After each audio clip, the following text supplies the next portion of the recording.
Everybody, my name is Carrie Bruner. I'm the Library Media Specialist at Barack Obama Elementary, and I'm here today to read the next chapter of Esperanza Rising. I hope you've been enjoying it so far. I know that I have.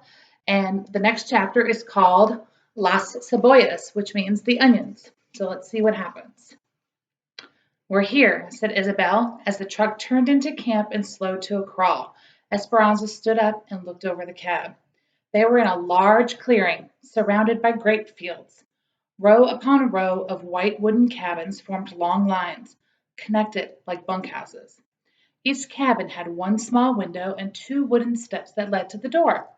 She couldn't help but think that they weren't even as nice as the servants' cabins were in Aguas Calientes. They reminded Esperanza more of the horse stalls on the ranch than of a place for people to live. A big mountain loomed in the east, framing one side of the valley. Marta jumped out and ran toward some girls standing together near the cabins. Esperanza could hear them talking in English, the words hard and clipped, as if they were speaking with sticks in their mouths. They all looked at her and laughed. She turned away thinking that if Isabel could learn English, then maybe someday she could learn it too. A line of flatbed trucks pulled into a clearing, and campesinos hopped down, home from their fields. People called to one another. Children ran to their fathers, yelling, "Papi, Papi!" Esperanza felt a deep pang. She watched and wondered how she would ever fit into this world. Isabel pointed to a wooden building off of the side. That's where they have all the toilets. Esperanza cringed as she tried to imagine having no privacy. "We're lucky," said Isabel solemnly. "In some camps, we had to go in the ditches." Esperanza looked down at her, swallowed, and nodded, suddenly thankful for something. A foreman came over and shook hands with Juan and Alfonso and pointed to the cabin in front of the truck. The women got out, took the babies, and helped Miguel with the bags. Mama and Esperanza walked into the cabin. It had two small rooms. One half of the front room was the kitchen with a stove, a sink, and a counter, and a table and chairs. A pile of wood waited near the stove. Across the room was a mattress on the floor. The back room had another mattress big enough for two people and a tiny cot. In between sat a wooden fruit crate to be used as a night table, its sides touching each bed. Above was another small window. Mamma looked around and then gave Esperanza a weak smile. "Is this our cabin or Hortensia's and Alfonso's?" asked Esperanza, hoping that hers and Mamma's might be better. "We're all together in this cabin," said Mamma. "Mamma, we can't possibly all fit." "Esperanza, they will only give one cabin for each man with a family. There is no housing for single women. This is a family camp, so we must have a male head of household to live and work here, and that is Alfonso." Mamma sunk to the bed. Her voice sounded very tired. "He has told them we are his cousins, and if anyone asks us, we must say it is so. Otherwise, we cannot stay. We are next door to Juan and Josefina, so we can adjust the sleeping arrangements. Miguel will sleep next door with them and the babies, and Isabel will sleep here with Alfonso, Hortensia, and us." Miguel came in and set down their valises, then left. Esperanza could hear Alfonso and Hortensia in the next room talking about the camp office. Mamma got up to unpack and began to sing. Esperanza felt anger crawling up in her throat. "Mamma, we are living like horses. How can you sing? How can you be happy? We don't even have a room to call our own." The talking suddenly stopped in the other room. Mamma gave Esperanza a long, hard look. She calmly walked over and shut the door to the small room. "Sit down," she said.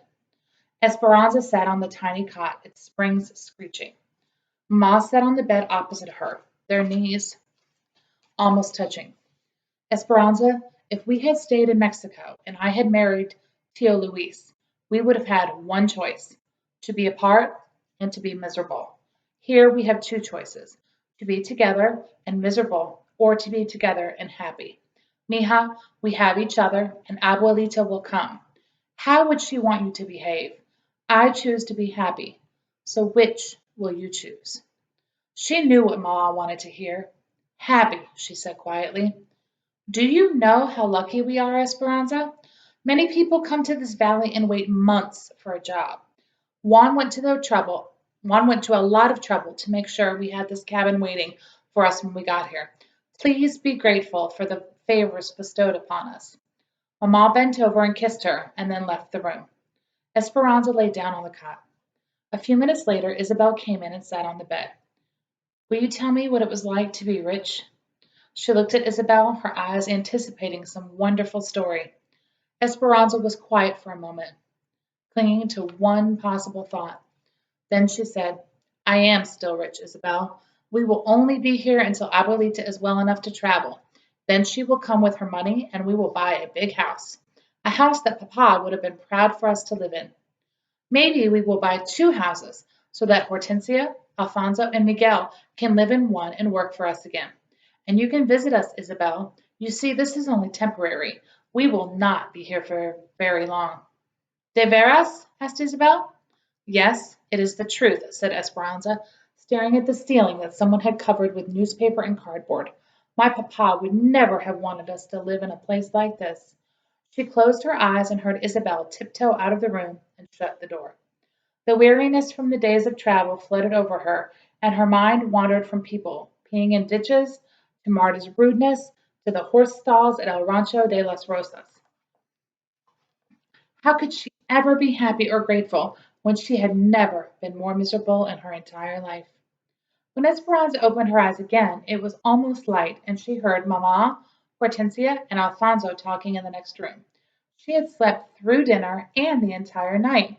She smelled cafe and chorizo. The coffee and sausage made her stomach growl, and she tried to remember when she had last eaten. Isabel was still asleep in the bed next to hers, so Esperanza quietly pulled on a long, wrinkled skirt and white blouse. She brushed her hair and then went into the other room. "Good morning," said Mamma. "Sit down and eat something. You must be starved." At the table, Hortensia patted her hand.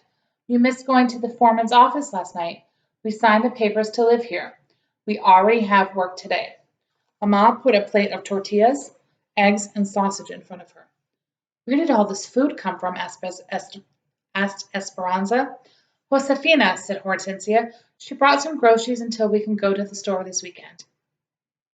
"Esperanza," said Mamma, "you and Isabel will be watching the babies while the rest of us work. Alfonso and Juan will be picking grapes, and Hortensia, Josefina, and I will be packing grapes in the sheds." "But I want to work with you and Hortensia and Josefina." "You're not old enough to work in the shed," said Mamma, "and Isabel is not old enough to watch the babies by herself. If you watch the babies, then Josefina can work, and that is one more paying job between us. We must all do our part. You will have a camp job too, sweeping the wooden platform every afternoon, for which they will deduct a little from our rent each month. Isabel can show you what to do later." "What's the platform?" Esperanza asked. "It's the big wooden floor outside in the middle of camp. Juan said they use it for meetings and for dances," said Mamma. Esperanza stared at her food. She did not want to be stuck in the camp with the children. "Where's Miguel?" she said. "He already left for Bakersfield with some other men to look for work at the railroad," said Alfonso. Isabel came out of the bedroom rubbing her eyes. "Mi sobrina, mi niece," said Hortensia, hugging Isabel. "Go say good morning to your mother and father before we all leave for work." Isabel hugged her and ran next door. Esperanza studied Mamma as she made un burrito de frijoles for lunch and wrapped the soft tortilla filled with pinto beans in paper. She looked different. Was it the long cotton dress and the big flowered apron tied at her waist? No, it was more than that. "Mamma," said Esperanza, "your hair!" Mamma's hair ran down her back in a single long braid, almost touching her waist. Esperanza had never seen Mamma wear her hair that way. It was always done up in her beautiful plaited bun, or when she was ready for bed, brushed out and flowing. Mamma looked shorter, and somehow not herself. Esperanza didn't like it at all. Mamma reached up and stroked the back of her head. She seemed embarrassed. I figured out that I can't wear a hat with my hair on top of my head, and this makes more sense, does it not? After all, I am going to work today, not to a fiesta." Then she hugged Esperanza. "We must go now. The trucks leave at 6:30 to take us to the sheds. Take good care of the babies and stay with Isabel. She knows the camp." As the three of them walked out, Esperanza noticed Mamma reaching up, hesitantly touching her hair again. When Esperanza finished eating, she went outside and stood on the front steps. Instead of facing another row of cabins, their cabin was in the last row facing the fields. Straight ahead, across a dirt road, were several chinaberry trees and a mulberry tree that provided deep shade over a wooden table. Beyond the rows of trees were grape fields, still lush. To the right, across a grassy field, was the main road. A truck piled high with produce drove by, losing a cloud of debris. After it passed, the sharp smell told her they were onions, cebollas, the dry outer skins being shredded by the wind. Another truck followed. Again, the smell bit into her senses. It was still early, so the air was cool, but the sun was bright and she knew it would be hot very soon. The hens pecked and poked around the front steps. They must have been happy to be off the train. Esperanza shooed them out of her way as she turned and walked next door. The babies were still in their pajamas. Isabel was struggling to feed Lupe her oatmeal, while Pepe crawled on the floor. Splotches of his cereal were still stuck to his cheeks, and as soon as he saw Esperanza, he reached up for her. "Let's clean them up," said Isabel, "and then I'll show you the camp." First, Isabel took Esperanza to the platform she was to sweep and showed her where the brooms were stored. Then they walked through the rows of cabins, each with a baby on her hip. As they passed open doors, Esperanza could already smell the beans and onions that someone had started simmering for dinner. Women were dragging big metal washtubs beneath the shade trees. A group of young boys kicked a ball up and down the dirt road, stirring up more dust. A little girl, wearing a man's undershirt as a dress, ran up to Isabel and took her hand. "This is Sylvia. She's my best friend. Next week we will go to school together." Sylvia switched around and grabbed Esperanza's free hand. Esperanza looked down at Sylvia's dirty hands. Sylvia grinned up at her, and Esperanza's first thought was to pull her hand away and wash it as soon as possible. Then she remembered Mamma's kindness to the peasant girl on the train, and her disappointment in Esperanza. She didn't want Sylvia to start crying if she were to pull away. She looked down at the dusty camp and thought that it must be hard to stay clean in such a place. She squeezed Sylvia's hand and said, "I have a best friend too. Her name is Marisol, and she lives in Aguas Calientes." Isabel introduced Esperanza to Irene and Melina, two women who were hanging clothes to dry on a long line stretched between the cabins and the tree. Irene had long gray hair tied in a tail. Melina didn't look much older than Miguel, and she already had a baby of her own. "We heard the story of how you came from Aguas Calientes," said Melina. "My husband is from there. He used to work for Senor Rodriguez. Esperanza's face lit up at the news. "He knew my father since he was a boy. Do you think your husband knew Marisol, Senor Rodriguez's daughter?" Melina laughed. "No, no, I'm sure he didn't. He was un campesino, a field servant. He would not have known the family." Esperanza felt awkward and didn't mean to make Melina admit that her husband was a servant. But Melina didn't seem bothered and began recalling other farms her husband had worked on in Aguas Calientes. Isabel pulled on Esperanza's arm. "We need to change the babies." As they walked back to the cabin, she said, "They are mother and daughter. They come over to talk and crochet with my mother all the time. How do they know us all about us already?" Isabel raised her hand and made her fingers tap up and down on her thumb as if a mouth was talking. "Everyone in camp knows everybody's business." "Do you know how to change a diaper?" asked Esperanza when they got back to the cabin. "Certainly," said Isabel. "I will change them and you can rinse out the diapers. We need to do some laundry too." Esperanza watched as the young girl laid the babies down one at a time, unpinned their diapers, wiped their bottoms clean, and pinned on fresh diapers. Isabel handed Esperanza the smelly bundles and said, "Take them to the toilets and dump them and I'll fill the wash tub." Esperanza held them at arm's length and almost ran to the toilets. Several more onion trucks passed, their smell accosting her eyes and nose as much as the diapers. By the time she got back, Isabel had already filled two wash tubs with water from an outside pipe and was swirling soap around in one of them. A washboard was propped inside. Esperanza went to the washtub and hesitated, staring into the water. Bits of onion skins floated on the surface of the soapy water. She held a corner of one of the diapers, lightly dipping it in and out of the water, her hand never getting wet. After a few seconds, she gingerly lifted the diaper from the water. "Now what?" she said. "Esperanza, you have to scrub them like this." Isabel walked over, took the diapers, and plunged them into the water up to her elbows. The water quickly became murky. Ew. She rubbed the diapers with soap, vigorously scrubbed them back and forth on the washboard, and wrung them out. Then she transferred them to the next tub, rinsing and wringing again. Isabel shook out the clean diapers and hung them on the line stretched between the chinaberry and the mulberry trees. Then she started on the clothes. Esperanza was amazed. She had never watched anything in her life, and Isabel, who was only 8 years old, made it look so easy. Puzzled, Isabel looked at Esperanza. "Don't you know how to wash clothes?" "Well, Hortensia took everything out to the laundry quarters, and the servants, they always—" She looked at Isabel and shook her head. "No." Isabel's eyes got bigger and she looked worried. "Esperanza, when I go to school next week, you will be here alone with the babies and will have to do the laundry." Esperanza took a deep breath and said weakly, "I can learn. And later today you must sweep the platform. You do know how to sweep, don't you?" "Of course," said Esperanza. She had seen people sweep many times. Many, many times, she assured herself. Besides, she was already too embarrassed about the washing to admit anything else to Isabel. Isabel sat with the babies while Esperanza went to sweep the platform. The camp was quiet, and even though it was late in the day, the sun was unrelenting. She retrieved the broom and stepped onto the wooden floor. Dried and brittle onion skins were everywhere. In her entire life, Esperanza had never held a broom in her hand, but she had seen Hortensia sweep, and she tried to visualize the memory. It couldn't possibly be that hard, could it? She put both hands near the middle of the broomstick and moved it back and forth. It swung wildly. The motion seemed awkward, and the fine dirt on the wooden planks lifted into a cloud.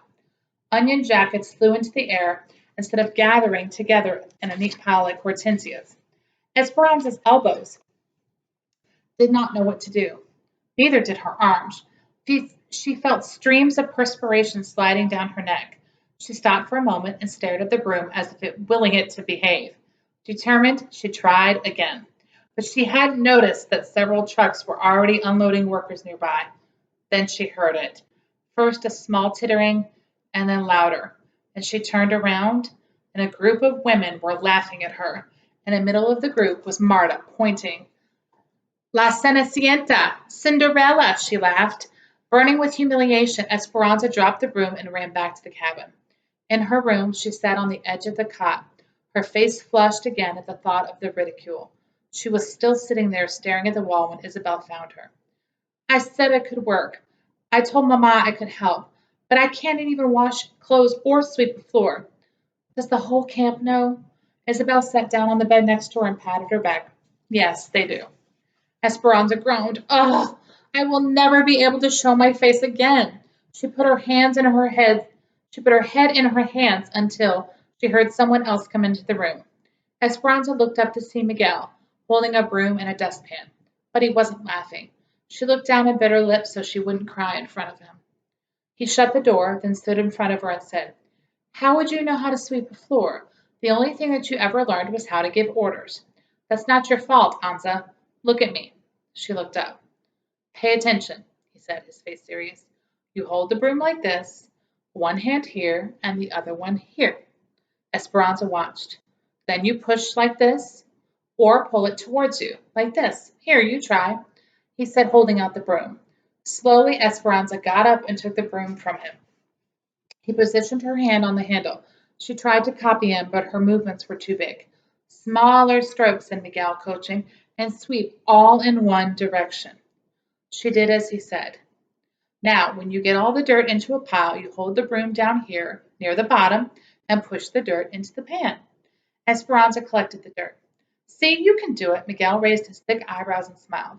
"Someday you just might make a very good servant." Isabel giggled. Esperanza could not yet find the humor in the situation. Somberly, she said, "Thank you, Miguel." He grinned and bowed. "At your service, mi reina," but this time his voice was kind. She remembered that he had gone to look for work at the railroad. Did you get the job? His smile faded. He put his hands in his pockets and shrugged his shoulders. It's frustrating. I can fix any engine, but they will only hire Mexicans to lay track and dig ditches, not as mechanics. I've decided to work in the field until I can convince someone to give me a chance. Esperanza nodded. After he left the room, Isabel said, He calls you mi reina. Will you tell me about your life as a queen? Esperanza sat on the mattress and patted the spot next to her. Isabel sat down. Isabel, I will tell you all about how I used to live, about parties and private school and beautiful dresses. I will even show you the beautiful doll my papa brought me, if you will teach me how to pin diapers, how to wash, and Isabel interrupted her. But it's so easy. Esperanza stood up and carefully practiced with the broom. It is not easy for me. And that is the end of the chapter called Las Cebollas, the onions. Next chapter is called Las Almendras, which means almonds. And I can't wait to find out what happens in that one. Hope everybody's well and see you later.